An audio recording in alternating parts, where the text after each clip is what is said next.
Hey everyone, Sleepy Reader here. I just got back from the comic book store. It's Thursday.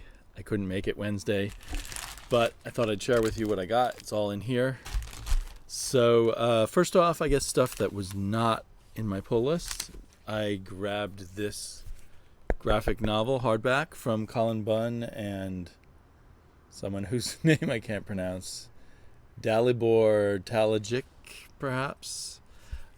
Interesting that Aftershock is doing these kind of European-sized graphic novels.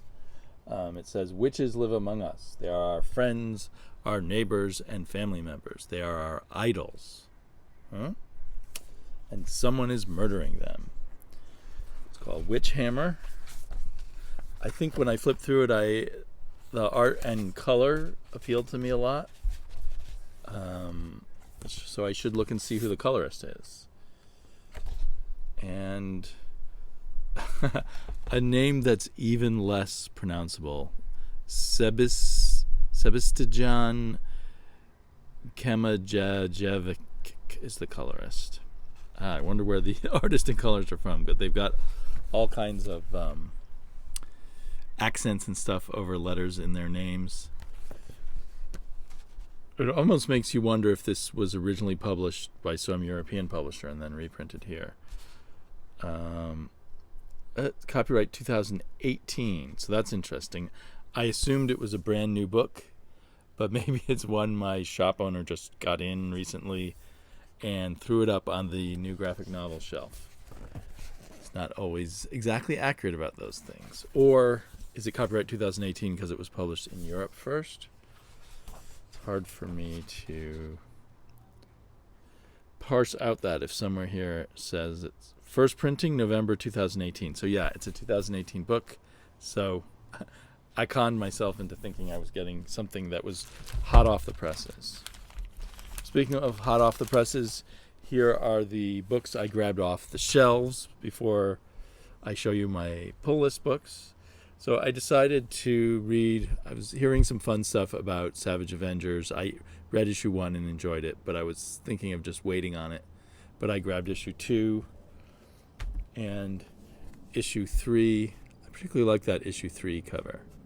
Definitely seems like Conan is a big selling point for Savage Avengers, and that's certainly true for me. I couldn't resist getting this X-Men #1. The what do they call it?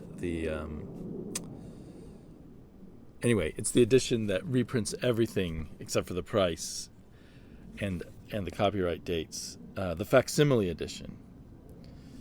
So yeah, you don't get a facsimile of this legal printing at the bottom. You get a 2019 legal printing at the bottom. I guess they couldn't help that. But so it doesn't tell you what date it came out. Interesting that I guess Sergeant Fury and the Howling Commandos came out before the X-Men. So anyway, it's hard to resist these facsimile editions when they're of things that I'm particularly fond of. I certainly have plenty of reprints of the first X-Men issue. And then I guess I thought I had this on my pull, but I guess I'm just been picking it up off the shelf. She Could Fly, the pilot, the Lost Pilot. I still haven't read any of it. I really liked the first series, and I have become a big fan of this artist who I think at first I was not that big of a fan of Martin Morazzo's art when I first saw it. It was okay, but now, maybe thanks to Ice Cream Man, I really sort of come to appreciate his art. And Young Justice, I've been picking up off the racks. I wasn't going to continue after issue 6, but my daughter requested that we continue. So, always love the chance to keep my daughter addicted to comics, so I grabbed that. And again, this feels like a bit of a foolish buy. I feel like I'll probably be able to find this in a dollar bin in 2 or 3 months, but I do love Michael Allred artwork, so I just couldn't resist grabbing it. Who doesn't love paying $5 for a comic book after all? I wonder how many extra pages there are. Hopefully it's about 30 pages. And here's a $2.99 comic, believe it or not. Betty and Veronica, Friends Forever, Return to Storybook Land, which is these long-running retelling of fairy tales with Betty and Veronica and Archie as the main characters. Kind of a fractured fairy tales kind of vibe to it. And I've always enjoyed reading these with my daughter. So those were all what I picked up off the rack. And then the ones that were pre-requested, so to speak, or at least in theory were, that my shop put in my box. I got Oblivion Song. Always happy to get another issue of that. It's always a fun read. And I'm pretty psyched for Batman Detective Comics because I really enjoyed the first issue of this team up with the Spectre. And I like that they are putting dialogue on the cover. I am vengeance. I am the night. I like that. I like that a lot. Now, I didn't actually order Black Hammer Justice League, so I don't know whether I should return this to them. I like Black Hammer, but I'm not really interested in them teaming up with the Justice League. But now that I have this issue, I might be tempted to try reading it. At least the art is kind of non-standard, so that makes it interesting. Okay, what's going on here? At first I thought I had the wrong comic. Villain of the Year? No, I'm just getting Hawkman. So, Year of the Villain, not Villain of the Year. Everything is backwards in my iPad. And I already have dyslexia, so it's just doubly confusing. I hope this is the regular cover. Yeah, I guess it is the regular cover. If it was a Marvel cover, I'd be freaking out because it's black and it would smear everywhere. Who's the artist in this issue? Pat Olaf. He, I thought he was a colorist. But anyway, this art looks very good. So I am looking forward to reading this. It's still Robert Venditti, who's been doing a great job on Hawkman. So, here's another one, Year of the Villain, The Offer. Did this one? Oh, this one says Year of the Villain, The Offer also. I hope I can just read them and not worry about Year of the Villain whatsoever. This one has a very nice cover, Supergirl, number 32. There's the current Superboy. That kind of pains me. I still want the younger Superboy. And I have seen very little of the older Superboy, but the little line or two that he had in the last issue of Supergirl did not sell me on him.